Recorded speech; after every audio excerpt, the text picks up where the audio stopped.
বছরের শেষ, আবার নতুন করে শুরু হবে পুরনো বইয়ের নতুন কিছু অধ্যায়ের সংযুক্তি। কারো কাছে বছরটা পুরোপুরি অভিশপ্ত, আবার কারো কাছে আশীর্বাদের। আগের বছর যাদের সাথে কাটিয়েছেন, এই বছর হয়তো তারা আর নেই। হয়তো আগের বছর কিছু মানুষ ছিল না, এই বছরে তারা যোগ হবে আমাদের জীবনের গতিপথে।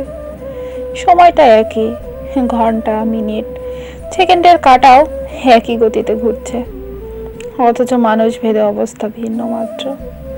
জীবন এমনই, ভালো খারাপ মিলিয়েই চলে সময়ের পালাবদল।